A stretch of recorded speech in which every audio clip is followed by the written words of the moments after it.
Welcome back, everyone, to another episode of I Can Do This All Day. I'm Dan, the Part-Time Avenger. That is Mark, the Resident Jedi. Hello there. Today, we are super excited to talk about a movie, the newer Netflix release from the brothers that did all of the Star-Spangled movies, and that's Electric State. Electric State, previously an original working by Simon Stålenhag. Have you ever heard of Simon Stålenhag? Negative?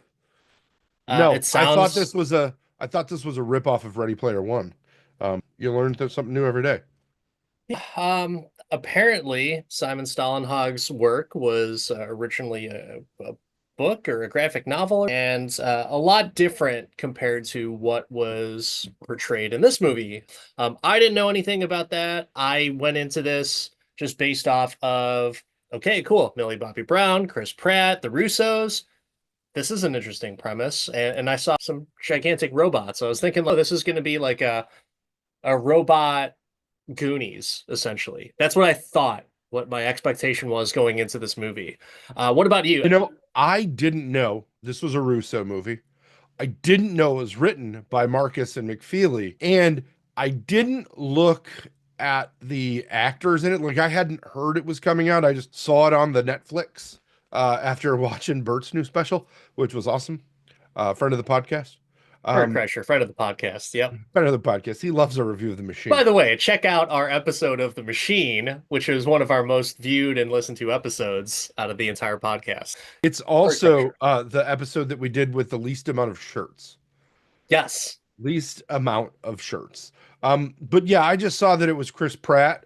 While I love me some Chris Pratt, I feel like when actors are in everything, it's not as exciting that they're in something. And I don't know why I feel a level of Chris Pratt burnout, but I was not as stoked. In the same thing with Millie Bobby Brown.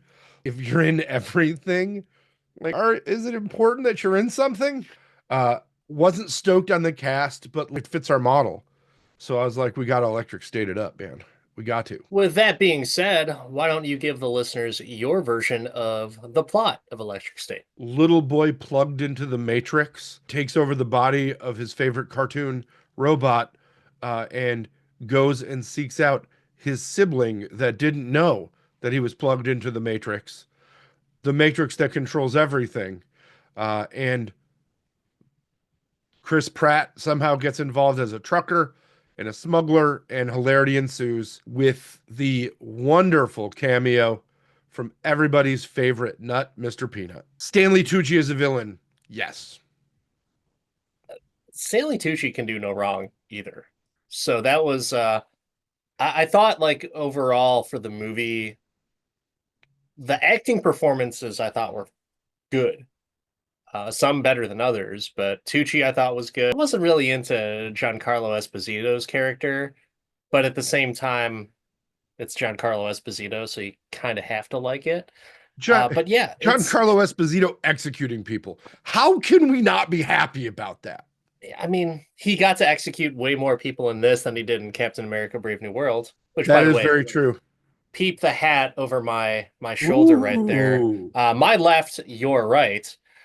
That is, Captain America: Brave New World hat, and I appreciate the gift from a listener of the podcast. So thank you. Appreciate it. Overall, I think this movie had some pretty bad reviews. So our least favorite movie rating site, Rotten Tomatoes, a staggering 16% certified rotten. While IMDb, my personal preference for movie rankings, 6.1. So just based off of that, where does your ranking lie within that? And don't give off your hand right now, but, like, is it closer to Rotten Tomatoes or is it closer to IMDb? Oh, it's got to be IMDb. Okay. It has to be. We'll get into why, but I don't know who Rotten Tomatoes this movie, but yeah, that's... I heard, I don't know if this is accurate, but I heard something about Rotten Tomatoes. It's like it's owned by Paramount. And so basically the people that write and review for those, in case they go a certain way that they don't want it to go, Paramount just replaces them. Like I said, I don't know if that's accurate. That's just some of the rumor mill that's out there, but it makes sense. I mean, doesn't a major company own pretty much everything now? And that's always influenced on what they do. But I don't know, man. I went into this just on paper, not knowing a whole lot about the movie or a whole lot about the cast, but I do like Millie Bobby Brown, or as some people will say, Millie Whitney Houston, or whatever. It's just kind of some fun names, but 11. I'll just refer to 11 as throughout this entire episode. Uh, she's she's very talented. She's very good, but I think she gets a lot of hate for her off-screen antics. And I don't even know if they're antics. It's just someone wanting to show off and be the Hollywood starlet. It doesn't bother me. I know you were talking about having a little bit of Chris Pratt burnout. I was getting a little bit of Chris Pratt burnout because he kept on telling me that he wanted me to pray with him on an app, and I just wasn't down for it. So that was the only thing that was like, Chris Pratt, not right now. I don't feel like praying with you on an app. And then same thing, like Gwen Stefani came out and said the same thing on the same app. What kind of apps are you fucking downloading? You haven't seen those ads for that shit at all? It's like everywhere. It's fucking everywhere. Gwen Stefani, Chris Pratt were like in the coming days of Easter. It's like, come pray with me on this app. I was like, I'm not gonna do that. No, not even fucking close am I gonna do that. I don't even like to pray by myself, let alone with someone else. So I'll pass, but thank you for offering that. And then when I saw the whole Gwen Stefani thing on there, I was like, geez, this girl used to be like the punk rock queen of the 90s, and now she's telling me to pray with her. Get the fuck out of here. I mean, Gwen Stefani is the ship of Theseus, in my opinion. Ah, we've man. replaced so much on Gwen Stefani. Is she still Gwen Stefani? Like, Hey, I still like her and I still like the music and her performances and everything, but yeah, it was just kind of it caught me off guard. But anyways, people say that Green Day sold out. Gwen Stefani sold out. She oh, is no Green longer punk Day. rock Gwen Stefani. She is 100%, um, I don't even know, the voice of Jesus, Gwen Stefani. Shit. Unless when she prays, she says Jesus is bananas, Bananas. But Oh I don't think God. that's going to be the case. But, That is such a good reason to get Gwen Stefani into a prayer app. She taught the entire millennial generation how to spell at least one word. and it was bananas. It was Yes, it bananas. was. That was uh, So this movie starts off with just like a little school scene. Um, how are you thinking about like the beginning of the movie, like the pacing? Where is it taking you? Are you interested? Are you just like, what the fuck did I sign up for? Where's your head at? I was trying to figure out how old Millie Bobby Brown was in the beginning of it, um, and just what the hell was going on. And is that like his mom or his parents dead? Is he an orphan? And it turns out not yet. Yeah, But not yet for any of yeah, those. yeah, but eventually that'd be true, but not in that moment. But yeah, I just kind of, it was the beginning of the movie. I was just watching it. I was just, settling in on the couch after saying, oh, this is 2 hours. Fuck. It was deceptively slow and deceptively fast at the same time. I don't know if that makes any sense, but I felt like, okay, they're giving me a lot of exposition here, and then all of a sudden, like, why is this dragging on? Like, why am I like, falling asleep to get to the next part of the movie? I was kind of just not 100% certain where this was going. Where's the big fucking robots that we saw in the trailers? Where is this? Overall, how this rates up against like other apocalyptic films. Sometimes you get thrown right into it, just like Mhm. Terminator, if you will. But this one was just like, okay, I don't quite get it. I'm sure if I read the Simon Stålenhag's stuff, I might get a better understanding of it, but I didn't, and I'm watching this movie. So first hour, I watched it with the family, and they were like, "Yeah, I think we're okay with this. We're done." I was like, "Oh, okay, all right." It's too bad because I thought that this movie was going to be good, so I shut it off. And then that's when you had said that, like, hey, let's do that for the podcast. I was like, okay, I guess I'm going to finish this back up because I was interested, but Hmm. now I'll just watch it on my own for the podcast. I think that the opening part of the movie definitely was a little slow for me, but as soon as they got to the future and Jason Alexander was yelling at her for some reason, and they had all the headgear on and shit, I was like, okay, Stanley Tucci's taking over the world. What's going on here? Yeah. That's when I stood up and paid attention. In no way did I fall asleep or was done with the movie. I was pretty in it. That's where it was deceptively fast. Obviously there's a time jump there, but at the same time, I'm trying to catch up. Like, did I miss something here? Like, what the fuck happened? And why is everyone plugged into a virtual boy? I just didn't quite understand it.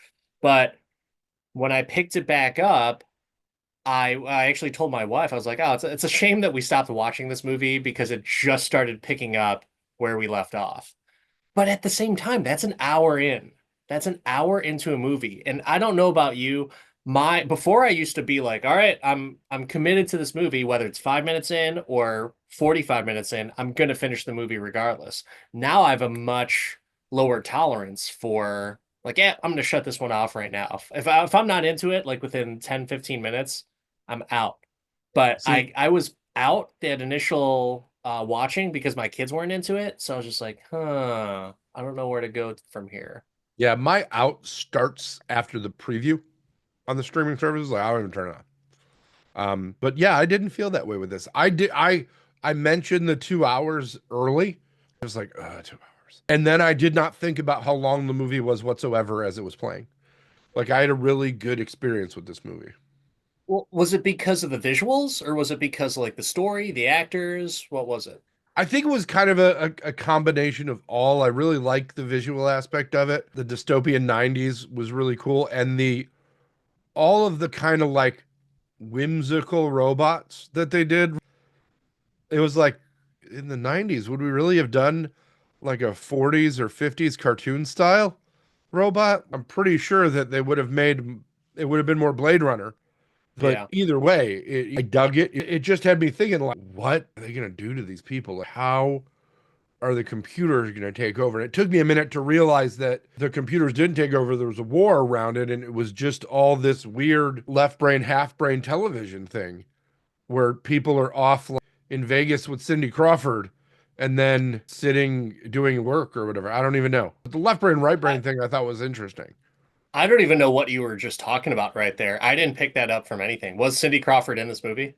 Jason Alexander mentioned Cindy Crawford Did he? Oh, when he okay. was yelling at Millie Bobby Brown. Okay. I didn't realize that was Jason Alexander until he took the shit off. Me Like neither. his I was like, voice, this his voice this didn't is sound the same. no, because it was garbled through the electronic speaker. I don't care about Jason Alexander and anything else. Like he's a good actor, but he's not he's not an can do no wrong actor for me. So I'm not like, oh, George. I didn't even really like Seinfeld all that much when it first came out. It wasn't until later seasons that I was like, oh, these people are pretty funny. But Yeah, when yeah, you're when I older and can identify with it. yeah, I mean, something about the nostalgia though was pretty sweet to where there's a lot of music in this. Obviously, a lot of cameos or people that are also in this movie that were relevant at that time, or even just like actors that are just like, oh, these are from recent times, and they just happen to make their appearances on things. So I was interested from it from that perspective. The hypocrisy is strong. I don't really like popular music in movies, except if it's the 90s. I just like that stuff because I like that type of music. So I'll welcome all that stuff in. So it's really cool to kind of see some of those hear some of those pieces of music in there. And then of course they had own renditions of everything on there as well. So Mhm. that was kind of nice.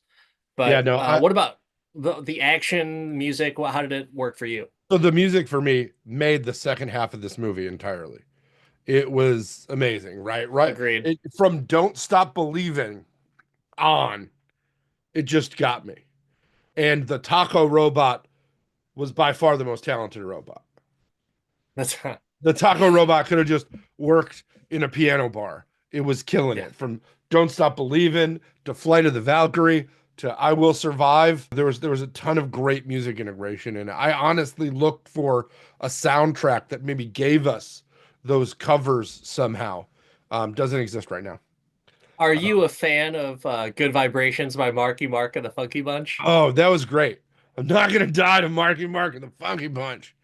I Um, love that song. That song's fucking great to me. I don't care. But it's a solid hit and sorry, Mark Wahlberg, you can't outrun your past. You were and are and will continue to be Marky Mark, regardless of if you like it or not. But yeah, that was just really cool to kind of hear those things. And obviously, you have like Wonderwall. One of my favorite songs though that was in the movie that totally made sense was right at the end, and that was the Flaming Lips.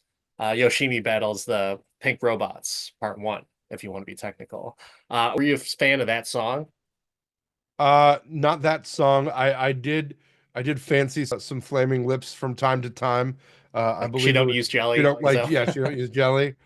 Is a great song. But yeah, no, I am unaware of that specific Flaming Lips song. Yeah, I was like, is this the same band that sang She Don't Use Jelly? But anyways, music, great, nostalgic, hypocrisy is strong. I'll dig the popular music in this because there's a little bit of a difference in the twist. The songs have nothing to do with the plot of the movie, the lyrics, nothing to do with it, besides the They're Yoshimi battles the jokes. Pink Robots one. No, That they're was cool. jokes in the moment. It's great. Yeah, yeah. They describe the mood of the moment from the robots. It's their way of communicating. And I did think that the way that they integrated some of those robots and how they did things was really interesting. Brother only communicated in catchphrases because that's all he could do. But Mr. Peanut was the ambassador with his monocle and the whole deal. Woody Harrelson loved it. What about the score? So do you like the score? I didn't notice the score. The score was Really? It was Alan Silvestri, so I mean, it hit good, but I was more distracted by what are they going to put more popular music in effortlessly.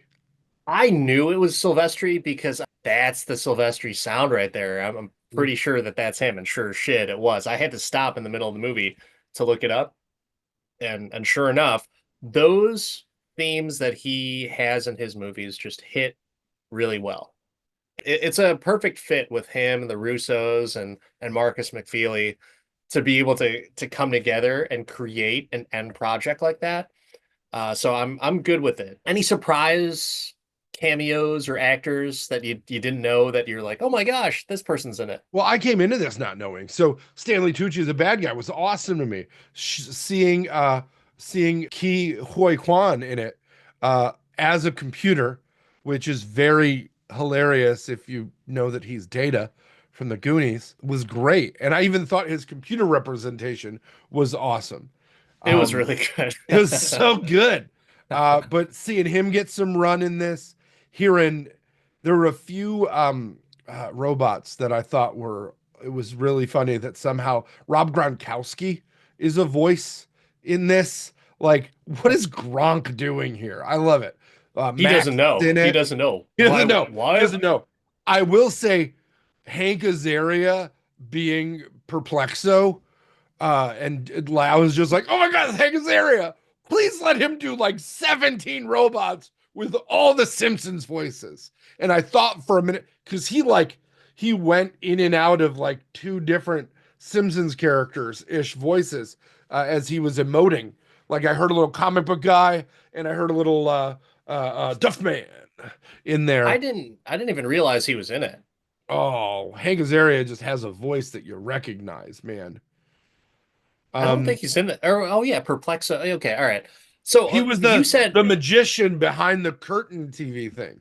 you had mentioned Azaria. I thought, from a voice actor talent that can do no wrong, that should do everything and probably could do every single voice in this cast. Hmm. Alan Tudyk, He was in it, but I didn't. K2SO. He was great. Like I was surprised they didn't work with him more. Like he didn't provide more voices. I would expect him to be able to do multiple voices all in one outing. Well, That's what same with every Hank studio should Azaria. do. Yeah, yeah. I mean, that's what they should do, Yeah, though, right? Like, yeah. they're very talented voice actors. I think Tudyk more so than Azaria, even though Azaria probably has a little bit more of the longer career in it. But I think just his immense talent is just something that should be appreciated and recognized. Like just like how Chad Stahelski wants the Oscars to recognize stunt actors, I think they should recognize voice actors and they should do like lifetime achievement awards or something to that effect because these people work their asses off to emote what inanimate things can do for us on a movie on a screen, whether it's TV or the Mhm. big screen. And it's just like give these people their due. They're doing so much for us and giving us a lot of entertainment. I think for this movie, it's got a lot of great pieces from music, the composer, the directors, the writers, the actors that are involved with it. But there's something that's not really cohesive for me as an audience member. I'm having an okay time, slightly above okay. And that was really more so the latter half of the movie. But the action was okay, that's kind of cool to see like cute robots fuck people up Oh, or fuck other robots up, I should say. the effects were great. Yeah, Like they were. the effects were outstanding. The action was good enough. I thought we talked a lot about when we were doing the Sony Spider Villain verse that everything was overpowered in a way, right? Like that didn't make sense. What didn't make sense to me is there wasn't really great weapons to take out the robots, like not significant ones for a large group, even though they won a war until Stanley Tucci's special robot came out and was just absolutely poning them. And they came from an internment camp essentially, so maybe they took them all away, but none of the robots really had significant weaponry or ways of having weaponry except for Brian Cox's robot, Strikeout Petey, that was just a pitching machine essentially. I was wondering when he was going to run out of balls. Oh, Brian Cox never runs out of balls. Classically trained Brian Cox. Classic. For a guy that's been classically trained, he's been in a lot of weird movies that are just entertainment fun pieces. I And mean, obviously he has like great acting chops, but Super Troopers as O'Hagan. yeah. That's I will always remember him as O'Hagan from that movie. And I think for Brian Cox, who's obviously, he's in Succession now and he always gets his flowers no matter whatever he does. So Hmm. I'm okay with him being in whatever movie that he wants to be in. Even if it's the most ridiculous stoner type movie, I'll watch it with him in it because he'll envelop himself in that role that'll just be kind of like a really good performance. The performance that I really didn't quite get was Chris Pratt's. And the reasoning as to why is because I don't think that should have been him. I think they did too much to his character. And how many times is Chris Pratt going to be a guy in the military? He's had the Terminal List, the Future War. Was he a former soldier in Jurassic World? I can't remember, but Yeah. he's always Yeah. like, Hmm. yeah. So he's some type of military guy every fucking time. But I think for him being a smuggler, he does have, obviously Star-Lord. He was basically playing Star-Lord in this movie. But you know who I think may have been a better choice and done better than Chris Pratt in that role? Chris Hemsworth. I think Hemsworth would have fucking been fantastic in this. Smuggler type of thing is for Pratt is okay, but he's done it as Star-Lord, and I understand why the Russos brought him back. But at the same time, why not bring fucking Hemsworth in it? They've done stuff with Hemsworth. He would have been a fucking amazing pick for this, and I think he would have been more likable in that character. Wasn't this made when Hemsworth did the step away? He would have been a great pick. But then again, I guess, just like you said, Evans, I think we, by default, will always pick Hemsworth or Evans for any role that goes out there. I think that there could have been something better. Agreed from a Pratt perspective because Why? he does the comedy well, like he does the Yeah. some of the slapsticky stuff they did in this. So that's why, like I get the why, but Hemsworth is funny too. Evans is What? funny too. If you're going to give Chris Pratt Hemsworth hair, why not just have Hemsworth in it and just let him be in it? Shit, I'll even settle for Luke or Liam Hemsworth in this, and I'm sure it would have been fine too. Anything Martha you about this movie at all? I really enjoyed the back end of it for all the pop culture references. I appreciate the hero's journey very much and all that.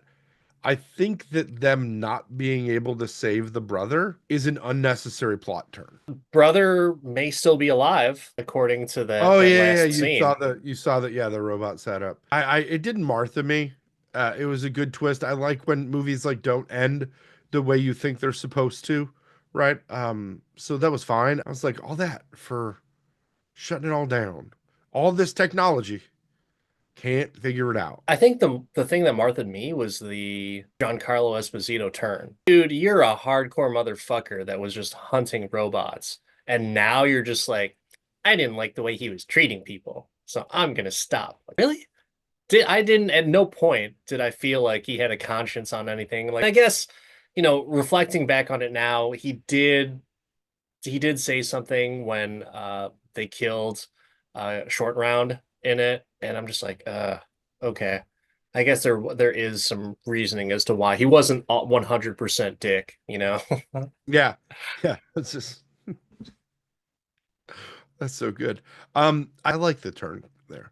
And it made sense to me because he realized that the guy who's like did all these things for was actually just a huge piece of shit. He was a turd sandwich, and a giant douche. So he had to let it go. Anything that this reminded you of, you had mentioned, I think, Ready Player One earlier. From a visor and virtual world perspective, it did. It was of a similar look and feel of more of a dystopian future.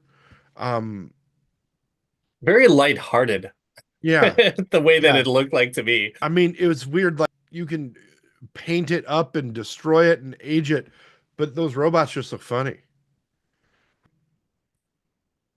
How does this rank for like your appreciation for the Russo brothers as directors? The way the back end of the movie turned and the way that I stopped realizing how long it was, it got me. And when I saw the credits is when I realized that the Russos did it. I was like, that's why I liked it after 20 minutes. Like it's just right there. Um, and it fits with their other directorial films that we've talked about at nauseum here, that we really enjoyed. What about you? Did this hit your Russo itch? I, I've always been skeptical of the Russos until Infinity War. When they announced that they were doing Captain America Civil War, and then when they were given the job for Infinity War, I was like, what the fuck? Why are these guys doing it? They did Arrested Development, and now they're gonna do like what could be the ultimate comic book movie. I don't buy it. I don't understand why this is happening. And at this time, I blindly held Joss Whedon in high regard just because he had done the first two Avengers movies. So I was Mhm. like, why not just bring back Joss Whedon? But then I thought about it and it's like, I didn't like those movies as much, anyways, compared to some of the other MCU films. I think Age of Ultron gets a bad rap, but I think the first Avengers, while really good, I think it's the Avengers movie that I just don't turn on the most because I think it's just too fucking long. And granted, Infinity War and Endgame are longer, but I think that that's a lot tighter in comparison to the first Avengers movie. Do I like their style now? Yes. I love the Gray Man. I love the fact that they bring in some clever writing, some really cool tunes in it, very much like James Gunn. So I'm good with it, but at the same time, there was something that was missing for this movie, and I couldn't place it, and I couldn't figure out what it was. I think that you mentioned it early in the episode, and I think that it holds true. These are not characters that we came in having any sort of like attachment or even association to. It's a new universe. And I think that in and of itself brings less joy than a Captain America movie or an Endgame movie or the Gray Man with that cast and you were already hyped on it. So this is a little more anime-ish, right? So I think that could be that gap that you're feeling. Um, and I felt that way about a lot of the